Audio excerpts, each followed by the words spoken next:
Documento 102. Os fundamentos da fé religiosa. Para o materialista descrente, o homem é simplesmente um acidente evolucionário. As suas esperanças de sobrevivência estão ligadas a uma ficção que é da sua imaginação mortal. Os seus medos, amores, aspirações e crenças não são senão a reação de uma justa posição incidental de certos átomos de matéria sem vida. Nenhum aparato de energia, nenhuma expressão de confiança pode transportá-lo depois do túmulo. As obras devocionais e o gênio inspirado dos melhores dos homens estão condenados a ficar extintos pela morte, pela noite longa e solitária do esquecimento eterno e da extinção da alma. O desespero sem nome é a única recompensa por viver e labutar sob o sol temporal da existência mortal. Sem piedade e lentamente, mas a cada dia de modo mais certo e apertado, a vida imprime sobre esse indivíduo a sua garra de condenação sem piedade, a qual um universo material hostil e implacável decretou fosse o insulto a coroar tudo aquilo que é belo, nobre, elevado e bom nos desejos humanos. Contudo, não é esse o fim nem o destino eterno do homem. Essa visão não é senão o grito de desespero proferido por alguma alma errante que ficou perdida nas trevas espirituais e que bravamente continua debatendo-se dentro dos sofismas mecanicistas de uma filosofia materialista, cega pela desordem e pelas deformações de uma erudição tornada complexa. E toda essa condenação às trevas e todo esse destino de desespero ficam para sempre dissipados por um esforço valente de fé da parte do mais humilde e iletrado entre os filhos de Deus sobre a terra. Essa fé salvadora tem o seu nascimento no coração humano quando a consciência moral do homem compreende que os valores humanos podem ser transladados do material para o espiritual, na experiência mortal, do humano até o divino, do tempo até a eternidade. 1. As garantias dadas pela fé. O papel do ajustador do pensamento em si é a explicação de como se dá o translado do senso do dever primitivo e evolucionário do homem até aquela fé mais elevada e mais certa nas realidades eternas da revelação. Deve haver fome de perfeição no coração do homem, suficiente para assegurar-lhe a capacidade de compreender o caminho que, pela fé, que leva à realização suprema. Se um homem escolhe fazer a vontade divina, ele saberá o caminho da verdade. Torna-se literalmente verdade que as coisas humanas devem ser conhecidas para serem amadas, mas as coisas divinas devem ser amadas para que sejam conhecidas. No entanto, as dúvidas honestas e o questionamento sincero não são pecado. Tais atitudes significam meramente uma demora na jornada progressiva no sentido de alcançar a perfeição. Uma confiança de criança assegura a entrada do homem no reino da ascensão celeste, mas o progresso depende inteiramente do exercício vigoroso da fé robusta e confiante do homem amadurecido. A razão da ciência é baseada nos fatos observáveis do tempo. A fé da religião baseia o seu argumento no programa espiritual da eternidade. O que o conhecimento e a razão não podem fazer por nós, a sabedoria verdadeira aconselha-nos a permitir que a fé realize por intermédio do discernimento religioso e da transformação espiritual. Devido ao isolamento, depois da rebelião, a revelação da verdade em Urântia tem sido confundida com muita frequência com as afirmações de cosmologias parciais e transitórias. A verdade não muda de uma geração para outra, mas os ensinamentos ligados a ela sobre o mundo físico variam de um dia para o outro e de ano para ano. A verdade eterna não deveria ser desprezada, mesmo que venha acompanhada de ideias obsoletas a respeito do mundo material. Quanto mais souberdes da ciência, tanto menos certos podereis estar. Quanto mais de religião tiverdes, tanto mais seguros estareis. As convicções da ciência procedem integralmente do intelecto. As certezas da religião brotam das próprias fundações da personalidade inteira. A ciência oferece apelo ao entendimento da mente. A religião apela à lealdade e à devoção do corpo, da mente e do espírito e mesmo à personalidade como um todo. Deus é tão inteiramente real e absoluto que nenhum sinal material de prova e nenhuma demonstração ou forma de pretenso milagre pode ser oferecida em testemunho da sua realidade. Nós sempre o reconheceremos porque confiamos nele e a nossa crença nele é integralmente baseada na nossa participação pessoal nas manifestações divinas da sua realidade infinita. O ajustador do pensamento residente infalivelmente desperta na alma do homem uma verdadeira sede e busca da perfeição, junto a uma curiosidade de longo alcance que só pode ser satisfeita de modo adequado pela comunhão com Deus, a fonte divina desse ajustador. A alma faminta do homem recusa-se a se satisfazer com algo menor do que alcançar pessoalmente o Deus vivo. Deus deve ser bem maior do que uma personalidade moral elevada e perfeita. Entretanto, perante o nosso conceito faminto e finito, ele não pode ser nada menos. 2. Religião e realidade. Mentes observadoras e almas de bom discernimento sabem distinguir a religiosidade quando a sentem nas vidas dos seus semelhantes. A religião não precisa ser definida. Todos nós conhecemos os seus frutos sociais, intelectuais, morais e espirituais. E tudo isso advém do fato de que a religião é propriedade da raça humana. Ela não é filha da cultura. Bem verdade é que a percepção que se tem da religião é humana e, portanto, sujeita às algemas da ignorância, à escravidão da superstição, às fraudes da sofisticação mundana e às ilusões das filosofias falsas. Uma das peculiaridades características da segurança religiosa genuína é que, não obstante a absolutez das suas afirmações e da firmeza da sua atitude, o espírito da sua expressão é tão equilibrado e ponderado que nunca transmite a mais leve impressão de autoafirmação ou de exaltação egoísta. A sabedoria da experiência religiosa é algo como um paradoxo, pois ela tem uma origem humana ao mesmo tempo em que procede do ajustador. A força religiosa não é produto de prerrogativas pessoais individuais, antes é, todavia, consequência daquela coparticipação sublime que o homem tem junto à fonte perene de toda a sabedoria. Assim, as palavras e os atos da religião verdadeira e impoluta, na sua pureza original, tornam-se de uma autoridade irresistível perante todos os mortais esclarecidos. Difícil é identificar e analisar os fatores de uma experiência religiosa, mas não é difícil observar os praticantes religiosos vivendo e perseverando como se estivessem já em presença do Eterno. Os crentes reagem a esta vida temporal como se a imortalidade estivesse já nas suas mãos. Nas vidas desses mortais, há uma originalidade convincente e uma espontaneidade de expressão, que, para sempre, os destaca dos seus semelhantes que nada mais absorveram do que a sabedoria sobre este mundo. As pessoas religiosas parecem viver emancipadas e livres efetivamente da pressa de usura e da tensão penosa das vicissitudes inerentes às correntes seculares do tempo. Elas demonstram uma estabilidade de personalidade e uma tranquilidade de caráter não explicada pelas leis da fisiologia, nem da psicologia, nem da sociologia. O tempo é, invariavelmente, um elemento necessário para conseguir-se o conhecimento. A religião torna-se esses dons imediatamente disponíveis, se bem que haja um importante fator que é o crescimento na graça, o avanço definitivo em todas as fases da experiência religiosa. O conhecimento é uma busca eterna.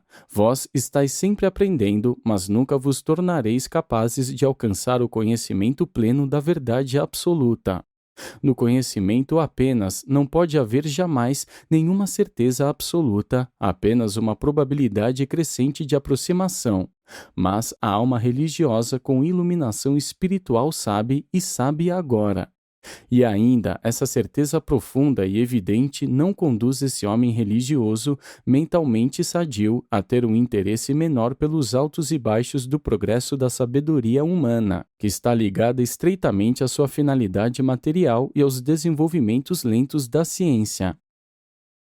Mesmo as descobertas da ciência não são verdadeiramente reais na consciência da experiência humana, até que sejam elucidadas e correlacionadas, até que os seus fatos mais relevantes se tornem realmente significativos, por meio da sua colocação nos circuitos das correntes de pensamento da mente. O homem mortal vê até mesmo seu meio ambiente físico de um nível mental, a partir da perspectiva dos registros psicológicos desse nível mental. E, portanto, não é estranho que o homem empreste ao universo uma interpretação altamente unificada, e então busque identificar essa unidade de energia da sua ciência com a unidade espiritual da sua experiência religiosa. A mente é unidade. A consciência mortal vive no nível da mente e percebe as realidades universais pelos olhos das faculdades com as quais a sua mente está dotada. A perspectiva mental não alcança a unidade existencial da fonte da realidade, a primeira fonte centro, mas ela pode, e algumas vezes irá, retratar para o homem a síntese experiencial da energia da mente e do espírito no Ser Supremo e como ele. A mente, porém, não pode jamais obter êxito nessa unificação das diversidades da realidade, a menos que tal mente esteja firmemente consciente das coisas materiais, dos significados intelectuais e dos valores espirituais.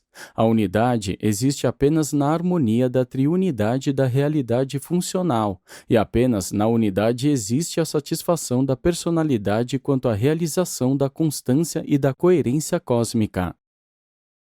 É por meio da filosofia que a unidade fica mais bem localizada na experiência humana. E, ainda que o corpo do pensamento filosófico deva estar sempre baseado em fatos materiais, a alma e a energia da verdadeira dinâmica filosófica são um discernimento espiritual dos seres mortais. O homem evolucionário não tem um prazer natural com o trabalho pesado. Na sua experiência de vida, acompanhar os passos das demandas impulsoras e da pressão das necessidades da experiência religiosa crescente significa manter uma atividade incessante de crescimento espiritual, manter a expansão intelectual, o desenvolvimento factual e o serviço social. Não existe religiosidade real separada de uma personalidade altamente ativa.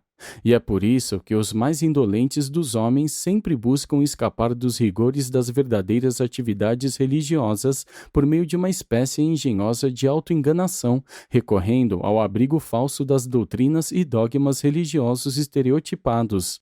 A verdadeira religião, entretanto, está viva. A cristalização intelectual dos conceitos religiosos é equivalente à morte espiritual. Vós não podeis conceber uma religiosidade sem ideias, mas quando a religião fica reduzida a uma ideia apenas, não é mais uma religião. Transformou-se meramente em uma espécie de filosofia humana. E ainda existem outros tipos de almas instáveis e mal disciplinadas que usariam as ideias sentimentais da religiosidade como uma forma de escapar das exigências irritantes da vida. Quando alguns mortais vacilantes e acanhados querem escapar da pressão incessante da vida evolucionária, a religião, do modo como eles a concebem, parece apresentar o refúgio mais ao seu alcance, o melhor caminho de fuga. Contudo, a missão da religião é preparar o homem para enfrentar com valentia e até mesmo com heroísmo as vicissitudes da vida. A religião é o dom supremo do homem evolucionário. É aquela coisa que o capacita a prosseguir e a resistir como se estivesse vendo-o, a ele que é invisível. O misticismo, contudo, muitas vezes é algo como um refúgio da vida e é adotado por aqueles seres humanos que não amam as atividades mais duras de viver uma vida religiosa nas arenas abertas da sociedade e do comércio humano. A verdadeira religião deve atuar. A conduta será um resultado da religiosidade quando o homem de fato estiver com ela, ou antes, quando se permitir que a religião verdadeiramente o possua. A religião nunca ficará satisfeita com o mero pensar ou com o sentimento sem atuação. Não estamos cegos para o fato de que a religião frequentemente atue de um modo pouco sábio, até mesmo irreligioso, mas ela atua. As aberrações da convicção religiosa têm levado a perseguições sangrentas, mas a religiosidade sempre faz alguma coisa. Ela é dinâmica. 3. Conhecimento, sabedoria e discernimento interior. A deficiência intelectual ou a pobreza educacional inevitavelmente é um obstáculo para o acesso a níveis religiosos mais elevados, porque o ambiente da natureza religiosa, empobrecido assim, retira a religião do seu canal principal de contato filosófico com o mundo do conhecimento científico. Os fatores intelectuais da religião são importantes, mas, igualmente, o hiperdesenvolvimento deles transforma-se algumas vezes em um empecilho e em um embaraço. Uma religião deve trabalhar continuamente sob uma necessidade paradoxal, a necessidade de fazer uso efetivo do pensamento e, ao mesmo tempo, dando desconto devido à inutilidade que é utilizar o pensamento para o fim espiritual. A especulação religiosa é inevitável, mas é sempre nociva. A especulação invariavelmente falsifica o seu objeto. A especulação tende a transformar a religião em algo material ou humanista, e, assim, ao interferir diretamente, usando a clareza do pensamento lógico, a especulação leva, indiretamente, a religião a assemelhar-se a uma função do mundo temporal, aquele mesmo mundo com o qual ela deveria manter-se em perene contraste. E, portanto, a religião será sempre caracterizada por paradoxos, os paradoxos que resultam da ausência da ligação experiencial entre o nível material e o nível espiritual do universo, a mota moroncial, a sensibilidade suprafilosófica para o discernimento da verdade e para a percepção da unidade. Os sentimentos materiais, as emoções humanas levam diretamente a ações materiais, a atos egoístas. O discernimento da visão religiosa, de motivação espiritual, conduz a ações religiosas e atos não egoístas de serviço social e de benevolência altruísta. O desejo religioso é a busca sedenta da realidade divina. A experiência religiosa é a realização da consciência de haver encontrado Deus.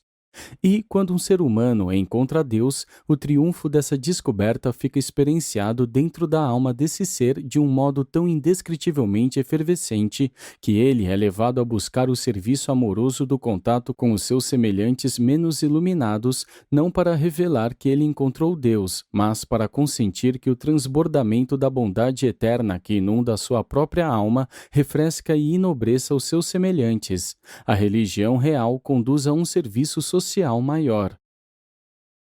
A ciência, o conhecimento, conduz à consciência do fato. A religião, a experiência, conduz à consciência de valor.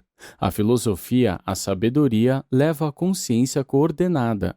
A revelação, a substituta da mota moroncial, leva à consciência da verdadeira realidade. Enquanto a coordenação da consciência do fato, do valor e da verdadeira realidade constitui a consciência da realidade da personalidade, do máximo do ser, junto com a crença na possibilidade da sobrevivência daquela mesma personalidade. O conhecimento leva à classificação dos homens e origina os estratos sociais e as castas. A religião leva ao serviço dos homens, criando assim a ética e o altruísmo. A sabedoria leva a uma confraternização mais elevada e melhor, tanto das ideias como das pessoas. A revelação libera os homens e inicia-os na aventura eterna. A ciência escolhe os homens. A religião ama os homens como a vós mesmos. A sabedoria faz justiça a homens diferentes, mas a revelação glorifica o homem e demonstra a sua capacidade de ser parceiro de Deus. A ciência esforça-se em vão para criar a irmandade da cultura. A religião traz à vida a irmandade do espírito. A filosofia busca a irmandade da sabedoria. A revelação retrata a irmandade eterna, o corpo de finalidade do paraíso. O conhecimento faz nascer o orgulho na existência da personalidade. A sabedoria é a consciência do significado da personalidade. A religião é a experiência do conhecimento do valor da personalidade. A revelação é a confirmação da sobrevivência da personalidade. A ciência busca identificar, analisar e classificar as partes segmentadas do cosmo ilimitado. A religião capta a ideia do todo do cosmo inteiro. A filosofia intenta identificar os segmentos materiais da ciência com o conceito do todo, efetuado pelo discernimento da clarividência espiritual. Nos pontos em que a filosofia fracassa nessa tentativa, a revelação tem êxito, afirmando que o círculo cósmico é universal, eterno, absoluto e infinito. Esse cosmo do Eu Sou infinito é, portanto, sem fim, sem limites e todo inclusivo, fora do tempo, do espaço e inqualificável. E nós testemunhamos que o Eu Sou infinito é também o pai de Micael de Nébadon e o Deus da salvação humana. A ciência indica a deidade como um fato. A filosofia apresenta a ideia de um absoluto. A religião visualiza Deus como uma personalidade espiritual de amor. A revelação afirma, no fato da deidade, a unidade, a ideia do absoluto e a personalidade espiritual de Deus e, além disso, apresenta esse conceito como nosso Pai, o fato universal da existência, a ideia eterna da mente e o espírito infinito da vida. A investigação do conhecimento constitui a ciência. A busca da sabedoria é filosofia. O amor por Deus é religião. A sede da verdade é uma revelação. No entanto, é o ajustador do pensamento residente que dá o sentimento de realidade ao entendimento espiritual que o homem tem do cosmo. Na ciência, a ideia precede a expressão da sua realização. Na religião, a experiência da realização precede a expressão da ideia. Há uma diferença enorme entre a vontade de crer, do ser evolucionário de um lado e do outro, o produto da razão iluminada, o discernimento religioso e a revelação, a vontade que crê. Na evolução, a religião leva sempre o homem a criar os seus conceitos de Deus. A revelação mostra o fenômeno de Deus fazendo o homem evoluir por si próprio, enquanto na vida terrena de Cristo Micael, nós contemplamos o fenômeno de Deus revelando a si próprio ao homem. A evolução tende a fazer com que Deus se pareça com o homem.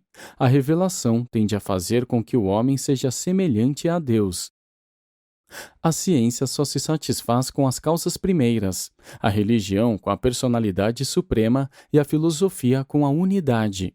A revelação afirma que essas três são uma e que todas são boas. O eterno real é o bem do universo, e não as ilusões temporais dos males no espaço. Na experiência espiritual de todas as personalidades, é sempre verdade que o real é o bem e que o bem é o real. 4. O fato da experiência.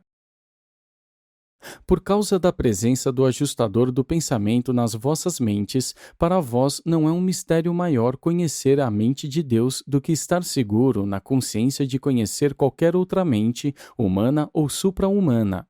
A religião e a consciência social têm em comum o seguinte: elas são baseadas na consciência da existência de outras mentes. A técnica por meio da qual vós podeis aceitar a ideia de alguém como sendo a vossa é a mesma pela qual vós podeis deixar a mente que esteve em Cristo estar também em vós. O que é a experiência humana? É simplesmente qualquer interação entre um eu ativo e questionador e qualquer outra realidade ativa e externa. A massa total da experiência é determinada pela profundidade do conceito mais a totalidade do reconhecimento da realidade do lado externo. A movimentação da experiência iguala-se à força da imaginação expectante, mais a acuidade da descoberta sensorial das qualidades externas da realidade contatada. O fato da experiência encontra-se na autoconsciência, mais outras existências, coisas, mentalidades e espiritualidades outras. Muito cedo, o homem torna-se consciente de que ele não está só no mundo ou no universo, e desenvolve-se nele uma tomada de consciência natural e espontânea de outras mentes no ambiente individual. A fé traduz essa experiência natural em religião, no reconhecimento de Deus como realidade, fonte, natureza e destino de outra mente. Contudo, tal conhecimento de Deus é, agora e sempre, uma realidade da experiência pessoal. Se Deus não fosse uma personalidade, ele não poderia ser uma parte viva da experiência religiosa real de uma personalidade humana. O elemento de erro presente na experiência religiosa humana é diretamente proporcional ao conteúdo de materialismo que contamina o conceito espiritual feito sobre o Pai Universal. A época pré-espiritual do progresso humano no universo consiste na experiência de despojar-se dessas ideias errôneas sobre a natureza de Deus e sobre a realidade do Espírito puro e verdadeiro. A deidade é mais do que espírito, mas a abordagem espiritual é a única possível ao homem ascendente. A oração, de fato, é uma parte da experiência religiosa, mas tem sido erradamente enfatizada pelas religiões modernas em detrimento da comunhão da adoração, que é mais essencial. Os poderes refletivos da mente são aprofundados e ampliados pela adoração. A prece pode enriquecer a vida, mas a adoração ilumina o destino. A religião revelada é o elemento unificador da existência humana. A revelação unifica a história, coordena a geologia, a astronomia, a física, a química, a biologia, a sociologia e a psicologia. A experiência espiritual é a alma real do cosmo do homem. 5. A supremacia do potencial pleno de propósito. Embora o estabelecimento do fato da crença não seja equivalente ao estabelecimento do fato daquilo em que se crê, contudo, a progressão evolucionária de uma simples vida até o status de personalidade demonstra bem, para começar, o fato da existência do potencial da personalidade. E, nos universos do tempo, o potencial tem sempre supremacia sobre o factual. No cosmo em evolução, o potencial é o que está para vir a ser, e o que está para vir a ser é um desdobramento dos mandados da intenção ou propósito da deidade. Essa mesma supremacia de propósito é perceptível na evolução da ideação da mente, quando o medo animal primitivo é transmutado em uma reverência cada vez mais profunda a Deus, em uma admiração temerosa crescente pelo universo. O homem primitivo teve mais temor religioso do que fé. A supremacia dos potenciais espirituais sobre os fatos da mente fica evidenciada quando esse medo covarde traduz-se na fé viva nas realidades espirituais. Vós podeis elaborar uma psicologia da religião evolucionária, mas não a da religiosidade de origem espiritual vivida na experiência pessoal. A moralidade humana pode reconhecer valores, mas apenas a religião pode conservar, exaltar e espiritualizar tais valores. E, apesar de tudo isso, a religião é algo mais do que uma moralidade emocional. A religião está para a moralidade como o amor está para o dever, como a filiação está para a servidão, como a essência está para a substância. A moralidade revela um controlador todo-poderoso, uma deidade a quem se deve servir. A religião revela um Pai cheio de amor, um Deus a ser amado e adorado. E, uma vez mais, isso se dá porque a potencialidade espiritual da religião predomina sobre o ato do dever na moralidade da evolução. 6. A certeza dada pela fé religiosa. A eliminação do medo religioso, concretizada pela filosofia e o progresso firme da ciência, contribuem grandemente para a mortandade dos deuses falsos, e, ainda que a perda dessas deidades criadas pelos homens possa momentaneamente nublar a visão espiritual, ela finalmente destrói a ignorância e a superstição que há muito obscureciam o Deus vivo do amor eterno. A relação entre a criatura e o Criador é uma experiência viva, uma fé religiosa dinâmica que não se pode sujeitar a uma definição precisa. Isolar parte da vida e chamá-la de religião é desintegrar a vida e distorcer a religião. E é exatamente por isso que o Deus merecedor da nossa adoração espera a nossa fidelidade por inteiro ou nenhuma. Os deuses dos homens primitivos podem ter sido nada mais do que sombras deles próprios. O Deus vivo é a luz divina cujas interrupções geram as sombras da criação do espaço inteiro. A pessoa religiosa de algum alcance filosófico possui fé em um Deus pessoal de salvação pessoal, em algo mais do que uma realidade, um valor, um nível de realização, um processo elevado, uma transmutação última no tempo-espaço, uma idealização, uma personalização da energia, uma entidade da gravidade, uma projeção humana, a idealização do eu, um impulso elevador da natureza, a inclinação para o bem, o impulso que leva à evolução adiante ou uma hipótese sublime. O religioso tem fé em um Deus de amor. O amor é a essência da religião e a fonte infalível da civilização superior. Na experiência religiosa, a fé transforma o Deus filosófico da probabilidade no Deus da certeza salvadora. O ceticismo pode desafiar as teorias da teologia, mas a convicção de que se pode ter segurança na experiência pessoal afirma a verdade daquela crença que se ampliou até a fé. As convicções sobre Deus podem ser alcançadas por meio do raciocínio sábio, mas os indivíduos tornam-se conhecedores de Deus apenas pela fé, por meio da experiência pessoal.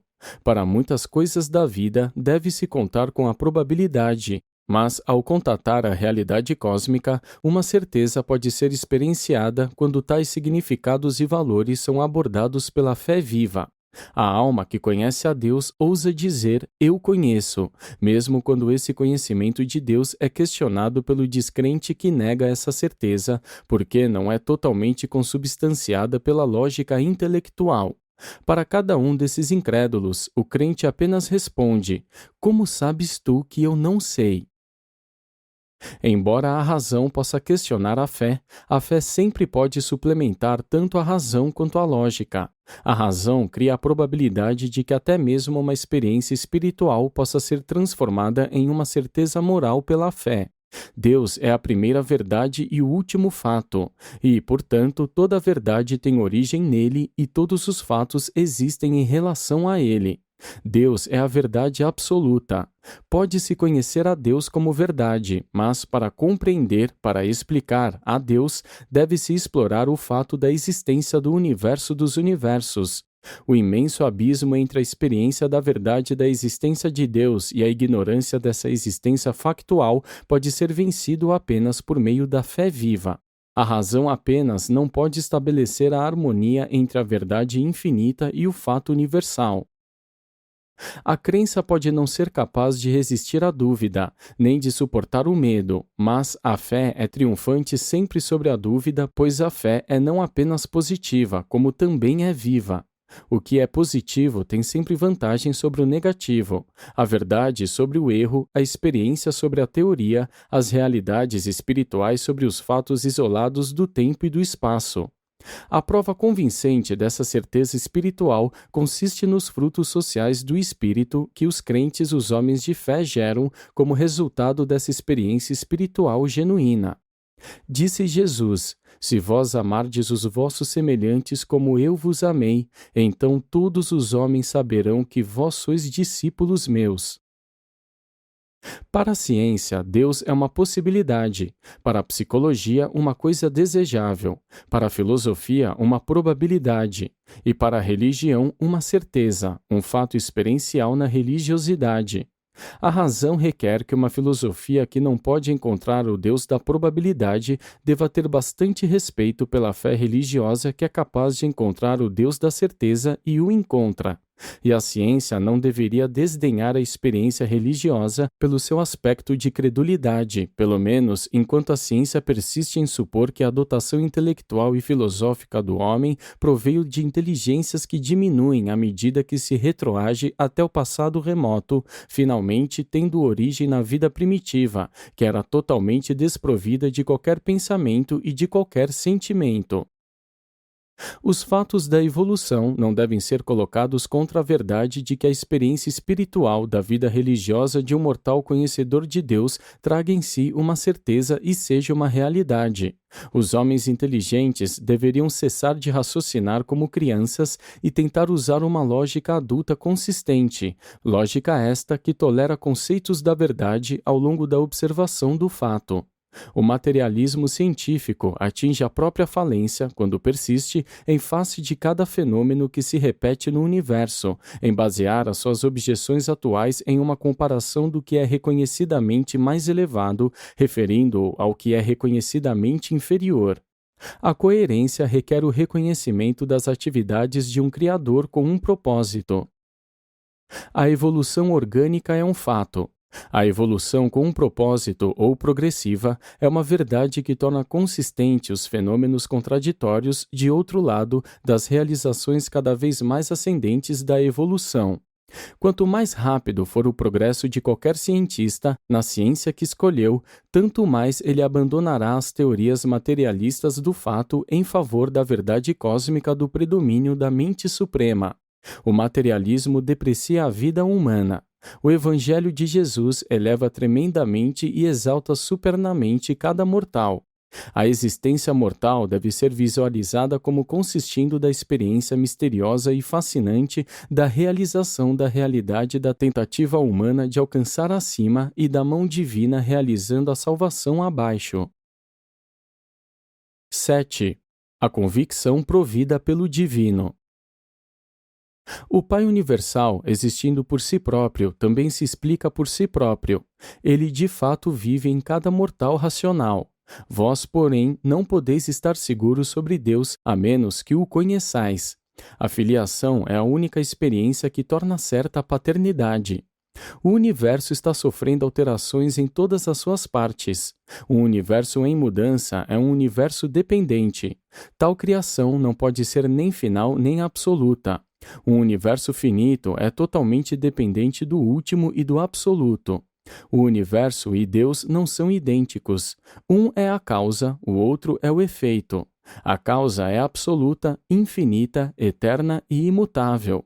O efeito é tempo espacial e transcendental, mas está sempre em mudança, sempre em crescimento. Deus é o único fato no universo que causou a si próprio. Ele é o segredo da ordem, do plano e do propósito de toda a criação de coisas e seres. O universo em total mudança é regulado e estabilizado por leis absolutamente imutáveis pelos hábitos de um Deus imutável. O fato de Deus ou a lei divina é imutável. A verdade de Deus, a sua relação com o universo, é uma revelação relativa que é sempre adaptável ao universo em constante evolução. Aqueles que inventam uma religião sem Deus são como aqueles que querem colher os frutos sem as árvores, ter os filhos sem os pais. Vós não podeis ter efeitos sem causas. Apenas o Eu Sou existe sem causa. O fato da experiência religiosa implica um Deus, e um Deus assim de experiência pessoal deve ser uma deidade pessoal. Vós não podeis orar para uma fórmula química, suplicar a uma equação matemática, adorar uma hipótese, confidenciar a um postulado, comungar com um processo, servir a uma abstração ou manter um companheirismo amoroso com uma lei. É verdade que muitos traços aparentemente religiosos podem surgir de raízes não religiosas. O homem pode intelectualmente negar a Deus e ainda ser moralmente bom, leal, filial, honesto e até mesmo idealista. O homem pode enxertar muitos ramos puramente humanistas à sua natureza espiritual básica e assim, aparentemente, provar a sua argumentação em favor de uma religião sem Deus, mas tal experiência é desprovida de valores de sobrevivência, de conhecimento de Deus e de ascensão a Deus. Em uma experiência mortal como essa, apenas os frutos sociais são colhidos, não os espirituais. O enxerto determina a natureza da fruta, não obstante o sustento para a vida ser retirado das raízes do dom divino original, tanto da mente quanto do espírito. O sinal intelectual de identificação da religiosidade é a certeza. A característica filosófica é a coerência. Os frutos sociais são o amor e o serviço. O indivíduo que é sabedor de Deus não é um cego para as dificuldades, nem um desatento aos estorvos nos quais esbarra no caminho de encontrar Deus em meio à ilusão da superstição, da tradição e das tendências materialistas dos tempos modernos. Ele deparou com todas essas ameaças e triunfou sobre elas, superou-as pela fé viva e alcançou as terras altas da experiência espiritual a despeito delas. No entanto, é verdade que muitos que estão interiormente seguros de Deus temem afirmar esses sentimentos de certeza por causa da multiplicidade e esperteza daqueles que reúnem objeções para amplificar as dificuldades de se acreditar em Deus. Não é necessária nenhuma grande profundidade de intelecto para reparar em pontos fracos, para fazer perguntas ou levantar objeções. Em contrapartida, contudo, é necessário um certo brilho mental para responder a essas colocações e para resolver essas dificuldades. A certeza da fé é a melhor técnica para lidar com todas essas argumentações superficiais.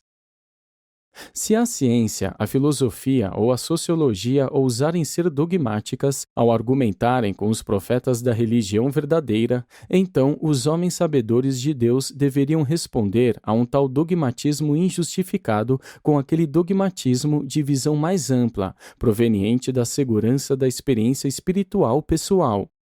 Eu sei o que experimentei porque sou um filho do Eu Sou.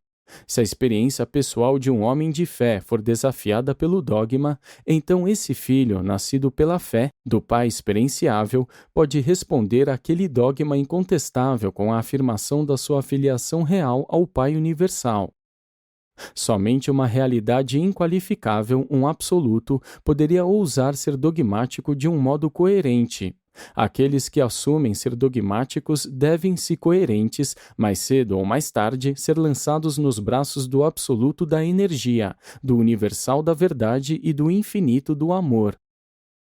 Se as abordagens feitas pelo não religioso da realidade cósmica presumem desafiar a certeza da fé nos campos do seu status de não comprovada, então aquele que experiencia o espírito pode, do mesmo modo, recorrer ao desafio dogmático dos fatos da ciência e das crenças da filosofia nos terrenos em que estes são, do mesmo modo, não comprovados.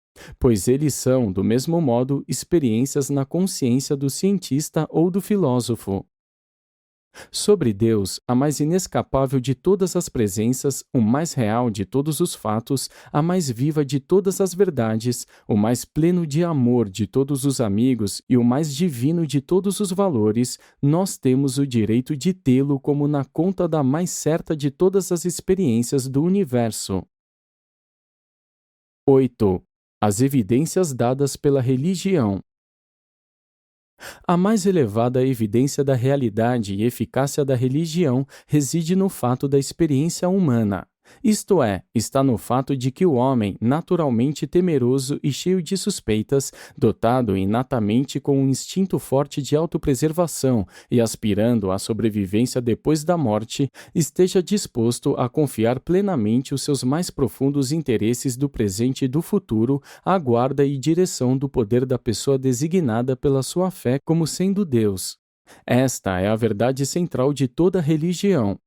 Quanto ao que aquele poder ou pessoa exige do homem em troca dessa guarda e da salvação final, não há duas religiões que concordem nesse ponto. De fato, todas elas são mais ou menos discordantes. Com respeito ao status de qualquer religião, na escala evolucionária, ela pode ser mais bem analisada segundo seus julgamentos morais e pelos seus padrões éticos. Quanto mais elevado for o tipo de uma religião, mais ela encoraja e é encorajada por uma moralidade social e uma cultura ética que estão constantemente em progresso. Nós não podemos julgar a religião pelo status da civilização que a acompanha. Seria melhor que estimássemos a natureza real de uma civilização pela pureza e nobreza da sua religião. Muitos dos mais notáveis entre os instrutores religiosos do mundo eram virtualmente iletrados. A sabedoria mundana não é necessariamente um exercício de fé salvadora nas realidades eternas. A diferença entre as religiões de várias épocas depende totalmente das diferentes compreensões que o homem tem da realidade e dos diferentes reconhecimentos que ele tem dos valores morais, das relações éticas e das realidades espirituais. A ética é o espelho social ou racial eterno em que se reflete fielmente o progresso, inobservável de outra maneira nos desenvolvimentos da espiritualidade e religiosidade interiores. O homem sempre pensou em Deus nos termos do melhor que ele conhece, das suas ideias mais profundas e dos ideais mais elevados. Mesmo a religião histórica sempre criou as suas concepções de Deus a partir dos seus valores reconhecidamente mais elevados. Toda criatura inteligente dá o nome de Deus à melhor e mais elevada coisa que conhece. A religião, quando reduzida aos termos da razão e expressão intelectual, tem sempre ousado criticar a civilização e o progresso evolucionário, julgando-os segundo seus próprios padrões de cultura ética e de progresso moral. Embora a religião pessoal preceda a evolução da moral humana, lamentavelmente registra-se que a religião institucional tem se atrasado invariavelmente, ficando atrás até mesmo dos costumes mutáveis das raças humanas. A religião organizada tem demonstrado ser conservadoramente tardia. Os profetas, em geral, têm conduzido o povo a desenvolvimentos religiosos. Os teólogos, em geral, o têm mantido na retaguarda. A religião, sendo uma questão de experiência interior ou pessoal, nunca pode desenvolver-se muito avançadamente à frente da evolução intelectual das raças. Entretanto, a religião nunca é engrandecida por um apelo àquilo que é considerado miraculoso. A busca dos milagres é um recuo de volta às religiões primitivas da magia. A verdadeira religião nada tem a ver com supostos milagres, e a religião revelada nunca apontou os milagres como sendo comprovação de autoridade. O ato religioso está ancorado e enraizado sempre na experiência pessoal. E a vossa mais elevada religião, a vida de Jesus, foi exatamente uma experiência pessoal. O homem mortal, buscando a Deus e encontrando-o na plenitude, durante uma curta vida na carne, enquanto, na mesma experiência humana, surgiu Deus buscando o homem e encontrando-o para a plena satisfação da alma perfeita, da supremacia infinita. E isto é religião, sendo mesmo a mais elevada religião já revelada no universo de Nébadon, a vida terrena de Jesus de Nazaré. Apresentado por um Melquisedeque de Nébadon.